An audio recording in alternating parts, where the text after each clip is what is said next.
Hello friends. आप में से बहुत सारे जो हमारे व्यूअर्स हैं वो जनरली हमसे बात कर रहे थे एचडीएफसी एएमसी के बारे में कि सर ये क्यों टूट गया। और दूसरा जो सवाल था वो डिक्सन टेक्नोलॉजी के ऊपर जो है अक्सर सवाल मिल रहे थे हमें कि सर डिक्सन टेक्नोलॉजी में क्या करें, जो है इस शेयर्स को लेना चाहिए नहीं लेना चाहिए। डिक्सन टेक्नोलॉजी अपने 52 वीक हाई के पास है, तो वहीं देखिए एचडीएफसी एएमसी के अंदर जो है आज गिरावट देखने के लिए मिली और करीबन 5% की गिरावट जो है आज के शेयर प्राइस में देखने के लिए मिली। तो बहुत सारे लोगों को ये था कि ये शेयर गिर क्यों रहा है, और डिक्सन टेक्नोलॉजी और जनरली जो हमारे मेंबर्स हैं, जनरली अल्फा मेंबर्स हैं जो हमारे चैनल के ऊपर, उनमें से भी कुछ लोगों ने जो है इससे संबंधित जो है क्वेश्चंस जो है रेज किए थे। तो देखिएगा, आप में से जो हमारे अल्फा मेंबर्स हैं उनका जो है हमें काफ़ी पॉजिटिव रिस्पांस मिल रहा है, और आप में से कुछ जो हमारे व्यूअर्स हैं उनको जो है तकलीफ हो रही है ज्वाइन करने में। तो मैं फिर आपको बता दूंगा कि जो सब्सक्रिप्शन का बटन है उसके साथ ही जो है उसका आपका ज्वाइन का बटन है, तो उसी से आप ज्वाइन कर पाएंगे। और बहुत सारे लोगों के जो कार्ड्स हैं वो शायद उसमें ऑपरेट नहीं हो रहे हैं, तो उसमें जनरली जिनकी इंटरनेशनल ट्रांजेक्शन्स परमिटेड नहीं है, शायद वो जो कार्ड्स हैं वो वहाँ पे जो है नहीं लिए जा रहे हैं गूगल की तरफ से। तो गूगल को जो है मैंने जो है मेल भी की थी, तो उन्होंने इसी तरीके से के जो है जवाब जो है हमारे स्टाफ को दिए थे। तो आगे जो भी जिस तरीके का अगर किसी को भी ज्वाइन करने में दिक्कत हो रही होगी तो आप प्लीज़ जो है आप कमेंट बॉक्स में डालिएगा। हम जो है ये मैटर्स जो है आगे जो है रेज करते हैं गूगल के साथ, तो जो गूगल किस तरीके से इसको सोल्व करता है। तो आइएगा अब बात करते हैं अपनी वीडियो में। तो H D F C M C का जो शेयर है इसमें गिरावट का मुख्य कारण है ओ एफ एस। ये ओ एफ एस क्या होता है? ये ओएफएस का मतलब है जो कंपनी के प्रमोटर ओपन मार्केट के अंदर शेयर्स जो हैं इंस्टीट्यूशंस को या पब्लिक को देना चाहते हैं, और वो बड़ी मात्रा में जब शेयर्स को देते हैं तो वो एक्सचेंजेस के प्लेटफॉर्म को यूज करके उन शेयर्स को ऑफलोड कर सकते हैं। अब उन शेयर्स को जब प्रमोटर या प्रमोटर ग्रुप ऑफलोड करता है तो उसको बोलते हैं ऑफर फॉर सेल। तो यहाँ पे जो ऑफर फॉर सेल है वो आज इंस्टीट्यूशंस के लिए खुला हुआ था और कल रिटेल सेगमेंट के लिए खुलेगा। तो इस वजह से सप्लाई जो है उन शेयर्स की ज़्यादा आ जाती है, जिसकी वजह से ओएफएस के अंदर शेयर प्राइस नीचे हो जाते हैं। तो अब लोगों का सवाल ये है कि ओएफएस क्या है, ये तो बात समझ में आ गई। अब इस ओएफएस में कितना शेयर्स को ऑफलोड कर रहे हैं, तो देखिएगा जो उन्होंने एक्सचेंजेस को इन्फॉर्म किया है एचडीएफसी एएमसी ने, तो वो 2.82 of the total paid up share capital, यानी कि जो 2.82 of the total paid up share capital है उसको वो जो है इशू करने वाले हैं। और उसके अंदर जो नंबर ऑफ शेयर्स हैं वो आप देखिएगा 60 लाख शेयर्स हैं, जो आप स्क्रीन पे देख भी पा रहे हैं। तो जो 60 लाख इक्विटी शेयर्स हैं उनको जो है ऑफलोड कर रहे हैं, और ये दो तरीके से, यानी कि जो 17 जून थी उनको ट्रेड डे यानी कि नॉन रिटेल इन्वेस्टर्स के लिए था, खाली किसके लिए था? Non retail. और जो 18 जून है जो T+1 day for retail investors and non retail investor who choose to carry forward their unallotted bids, और उनके लोगों के लिए भी जो है जो उन्होंने आज अप्लाई किया उनके लिए भी है। इसमें ओवर सब्सक्रिप्शन जैसी कोई चीज़ नहीं होगी, और सीधी सी बात ये कि कल आप जो है एक्सचेंजेस के प्लेटफॉर्म के ऊपर इसको बिड कर सकते हैं, तो आपको एचडीएफसी एएमसी ओएफएस का जो है ऑप्शन मिलेगा। अब इस ऑप्शन में क्या है कि आप जितनी बोली लगाएंगे उसी के हिसाब से आपको शेयर प्राइस मिलेंगे। अगर आपने बोली लगाई जो प्राइस फिक्स किया जाएगा कंपनी के द्वारा, अगर उससे ज़्यादा बोली लगाई तो आपको शेयर मिलेगा, अगर आपने बोली उससे कम लगाई तो आपको नहीं मिलेगा। तो उसका एक बेस प्राइस जो है कंपनी पहले से बताती है कि इससे ऊपर बोली आपकी होनी चाहिए, तो वो जो बेस प्राइस है वो 2362 है। तो आप देखिएगा स्क्रीन पे कि जो बेस प्राइस है वो 2362 है, यानी कि 2362 रुपए का जो है बेस प्राइस जो है रखा गया है, जिसके ऊपर आप सब्सक्राइब कर सकते हैं। यानी कि आप जब भी बिड करेंगे तो 2362 रुपए से ऊपर करेंगे, मतलब आप 2400 कर दें। अगर मान लीजिए अलॉटमेंट कंपनी ने की 2410 रुपए में तो आपको शेयर नहीं मिलेगा, लेकिन अगर कंपनी के प्राइस जो है वो 2380 रुपए तो आपको मिल जाएगा। तो जितनी भी टोटल बिड्स मिलेंगी उनका ये देखा जाएगा कि उन बिड्स से क्या 2.82% जो है पूरा कवर हो रहा है। तो जिनके ऊपर 60 लाख शेयर्स का जो पूरा पैसा जिस प्राइस पर ऑफर एग्रीड प्राइस जो निकलेगा उसके ऊपर सभी लोगों को शेयर्स दे दिए जाएंगे, लेकिन वो प्राइस किसी भी हाल में 2362 से कम नहीं होंगे। तो जो लोग ओएफएस में अप्लाई करना चाहते हैं वो अप्लाई कर सकते हैं, अगर वो इस कंपनी के बिजनेस पे जो है भरोसा करते हैं। तो शेयर्स 5% टूट चुका है, एचडीएफसी ग्रुप का शेयर्स है। हालांकि पिछले क्वार्टरली रिजल्ट्स इसके अच्छे नहीं थे, मैं आपको बात बताऊं, और थोड़ा सा देखिएगा इकोनॉमी में जो प्रॉब्लम्स हैं तो उनका ये भी फेस कर रही हैं। और अगर लॉन्ग टर्म का आपका होरिजन है तो आप इस शेयर्स में सब्सक्राइब कर सकते हैं, उसे मुझे नहीं लगता कि लॉन्ग टर्म में जो है कोई ज़्यादा दिक्कत है। लेकिन देखिएगा प्रमोटर्स समय समय पर इस शेयर से निकल रहे हैं और प्रमोटर्स को भी ज़रूरत है पैसों की, तो देखिएगा बहुत सारे जो इफ्स एंड बट्स जो है यहाँ पे आते हैं, क्योंकि इसका ओएफएस अभी 6-7 महीने पहले भी जो है सर्दियों के सीजन में एक ओएफएस पहले भी आया था, और अब यहाँ पे देखिएगा इसकी जो पी रेशियो 40 टाइम्स हो गई है। देखिए कंपनी का बिजनेस मॉडल बहुत अच्छा है, मैं इसमें कोई भी दो राय नहीं है, एचडीएफसी ग्रुप है इसमें कोई दो राय नहीं है, तो लंबे टाइम के जो इन्वेस्टर्स हैं उनके लिए बहुत अच्छा जो है ये शेयर मुझे लगता है, और क्योंकि असेट्स लाइट मॉडल के ऊपर जो है ये। लेकिन ध्यान रखिएगा कि मार्केट की वोलेटिलिटी के अंदर जो है गिरावट आ सकती है, इसमें इस बात से कोई मना नहीं कर सकते, लेकिन सिंपल सी बात है कि आपको 5% का जो है एक तरीके से जो मार्केट में करेक्शन हो गई है, और वो 24 से 14 रुपए के प्राइस, और यहाँ से भी जो है अभी आपको 50-60 रुपए का गैप है, तो आप जो है फ्लोर प्राइस के ऊपर 5-7-10 रुपए अगर आप बिड करते हैं और वहाँ पे आपको शेयर्स मिलता है तो आपको 2% के आसपास का बेनिफिट आपको लगभग और हो सकता है। तो ये देखिएगा, तो आप या ऑफर प्राइस जो है उसके आसपास ही जो है बिड करेंगे तो आपकी जो है बात बन सकती है। और कंपनी ऐसा नहीं कि छोटे साइज की कंपनी है, कंपनी जो है 51,000 करोड़ की एचडीएफसी ग्रुप है। और अगर 52 वीक हाई की बात करेंगे तो 52 वीक हाई से अगर बहुत सारे लोग जो कंपेयर करते हैं तो देखिएगा 52 वीक हाई से अगर कंपेयर करें तो 52 वीक हाई भी जो है 3844 के हैं बीएससी के अंदर, और अगर एनएससी के अंदर भी बात करें कि जो है तो वो 3844 के जो है हाई हैं। तो 52 वीक हाई से अगर कंपेयर करें, अगर लो से बात करें तो जब अभी 23 मार्च के आसपास जो गिरावट आई थी उसके अंदर इसने भी जो लो बनाए थे 1784 के थे। तो आप देखिएगा वहाँ से जो अगर बात करें तो करीबन करीबन 25 से 30% जो है चल भी चुका है वहाँ से, और जिन प्राइजेस पे आप जो है ले रहे हैं। तो देखिएगा रिस्क एंड रिवार्ड्स के एंगल से बात करें तो हो सकती है कि डाउनसाइड थोड़ी हो जाए, लेकिन असेट्स लाइट मॉडल है तो बिजनेस ऐसे जो है मार्केट में जो पार्टिसिपेंट्स को पसंद आते हैं। अब बात करते हैं अगले शेयर्स की तरफ, जो है अगला शेयर हमारा डिक्सन टेक। ये डिक्सन टेक्नोलॉजी जो है ना लाइमलाइट में बना हुआ है, रोज इसके अंदर टीवी में बात आती है, रोज इसके टारगेट्स आते हैं। ये कंपनी ऐसी क्यों लाइमलाइट के अंदर है? इसका आईपीओ 2 साल पहले आया था, तो आइएगा सबसे पहले आईपीओ की बात करते हैं। आईपीओ किन प्राइस के ऊपर आया था?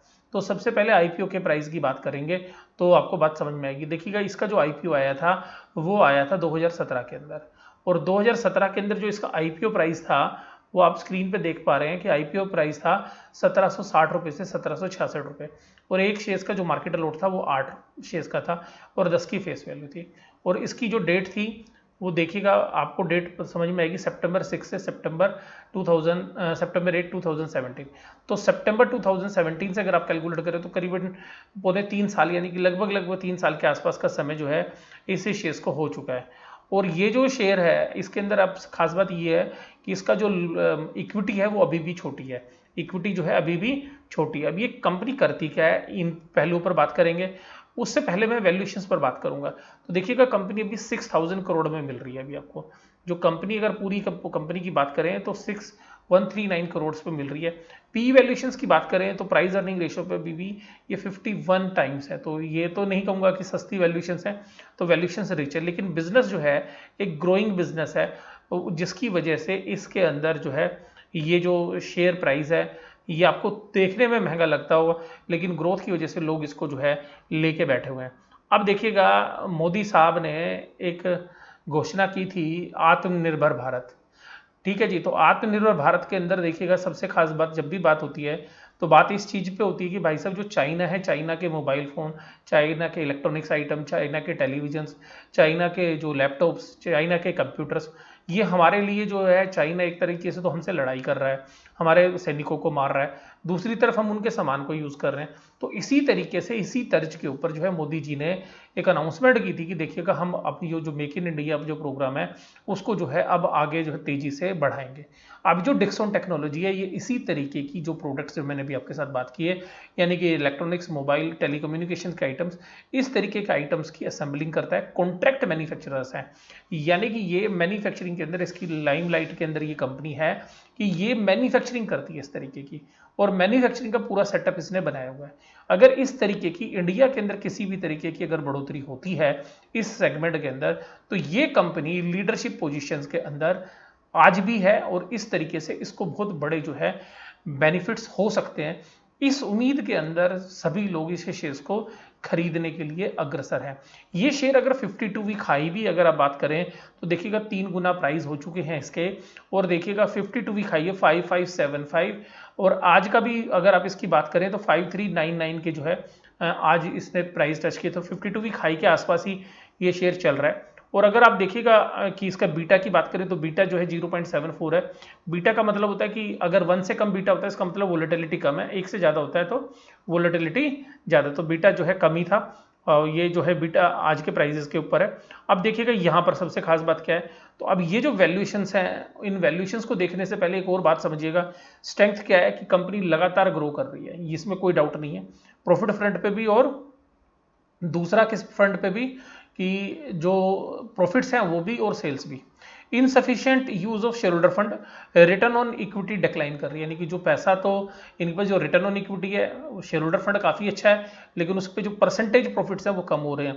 अपॉर्चुनिटीज़ क्या है, the brokers upgrade recommendations, brokers लगातार जो है इसी शेयर्स को जो है आगे रिकमेंड करते जा रहे हैं। और आप देखिएगा अभी जो आप स्क्रीन पे भी देख रहे थे तो दौलत कैपिटल जो है वो बता भी रही थी, और जो मेरा कंसर्न था वही जो है आपको मैं आपके साथ शेयर कर रहा हूँ कि पी रेशो थोड़ी सी ज़्यादा है।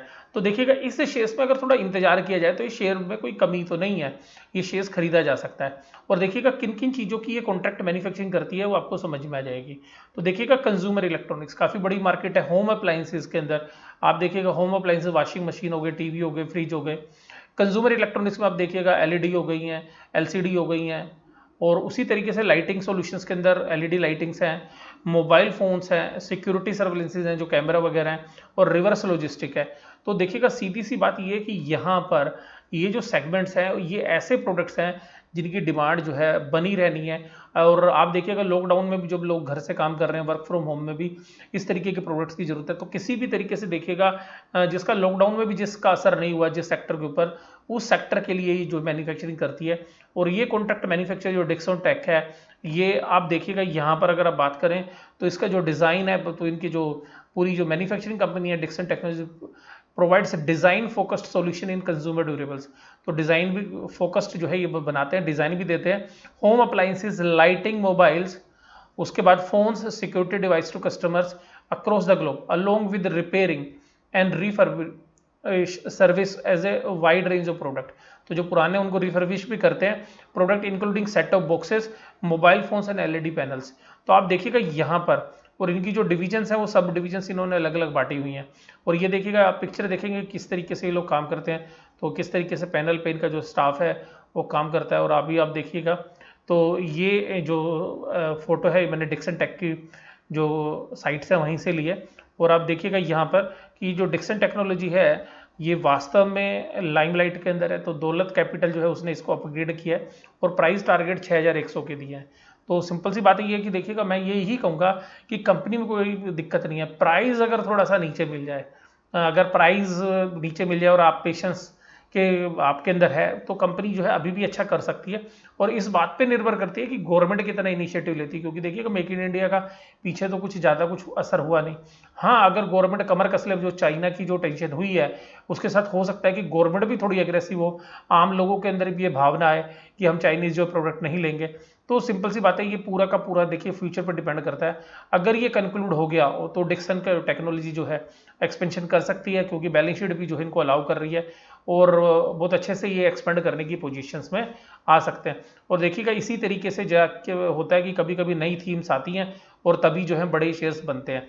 जैसे आप इन्फोसिस की बात करते हैं या टीसीएस की बात करते हैं या आज भारतीय एयरटेल की बात करते हैं या जियो की बात करते हैं, थीम्स होती हैं, जब ये निकल कर आती है अगर उसका एडवांटेज वो कंपनी पूरी तरीके से उठा लेती है, ऑपरेशनली भी, फाइनेंशियली भी, टेक्नोलॉजिकली भी, तो अगर ये सारी चीज़ें अगर कंपनी कर पाई और गवर्नमेंट जो है इनके साथ सिनर्जी जो है इनकी सेट होती है, तो ये जो शेयर्स वास्तव में सच में एक अच्छी रिटर्न्स दे सकता है। तो सिंपल सी बात है, मुझे कंपनी में कोई दिक्कत नहीं है, बस दिक्कत एक है वैल्यूएशंस अगर थोड़े से और सस्ते मिल जाते, अगर 400-500 रुपये और सस्ता शेयर मिल जाता तो जो है बढ़िया होता। और दूसरी बात क्या है कि गवर्नमेंट का जो विज़न है वो अगर कंक्लूड होता है, अगर ग्राउंड रियलिटी पे अगर वो बदलता है तो इस तरीके की कंपनियां बहुत फायदे में, और इस तरीके की जो प्रोडक्ट्स जो हैं इनका फ्यूचर है ये आप लोग सभी जानते हैं। तो इस तरीके में अगर ये इनकी एग्जीक्यूशन अच्छी हो गई, सब तरीके से अगर ये रिटर्न ऑन इक्विटी को अच्छे से मैनेज कर पाए, क्योंकि फंड रेजिंग में भी इस तरीके के बिजनेस में कोई दिक्कत नहीं है, क्योंकि लोग इस तरीके के बिजनेस में पैसा लगाने के लिए तैयार है। तो देखिएगा, सिंपल सी बात ये है कि वैल्यूएशंस थोड़े से स्ट्रेच लगेंगे, मैं आपको ये कहूँगा, लेकिन इसके अंदर वो टर्न अराउंड जो होता है, पूरा का पूरा जो सिस्टम का टर्न अराउंड है, कंपनी का नहीं कह रहा, अगर सिस्टम टर्न अराउंड होता है, यानी कि आत्मनिर्भर भारत के अंदर जिस तरीके से चाइना के अंदर मैन्युफैक्चरिंग होती है इलेक्ट्रॉनिक्स आइटम की, अगर उसी तरीके से यहाँ पे होने लगी तो फिर तो ये बहुत बड़ा जो है शेयर साबित हो सकता है, बशर्ते कि इसकी एग्जीक्यूशन कैपेबिलिटीज आगे चल के कैसी रहती हैं, ये सब जो है डिपेंड करता है। तो ध्यान रखिएगा, इक्विटी मार्केट के अंदर निवेश करने से पहले जो आपके रिस्क हैं और जो रिवार्ड्स हैं उनको जो है आपको पहले से असेस करने लेना चाहिए, और आप अपने खुद का विवेक, और अगर आपके कोई सलाहकार हैं तो जो है उनसे सेकंड ओपिनियन भी जो है ले लेनी चाहिए। तो मैं आपको यही बात कहूँगा कि खुद अपना जो है विवेक जरूर यूज़ करिए, क्योंकि फ्यूचर के अंदर क्या होगा इसको प्रिडिक्ट करना सबसे ज़्यादा इंपॉर्टेंट। अगर फ्यूचर इसके हिसाब से चला तो आप देखिएगा ये कंपनी के अंदर पूरा दम है कि ये अच्छी रिटर्न्स जो है शेयर होल्डर्स को दे सकती है। ये वीडियो आपको कैसी लगी जरूर से जरूर आप मुझे कमेंट बॉक्स में बताइएगा। वीडियो देखने के लिए धन्यवाद। Thank you very much.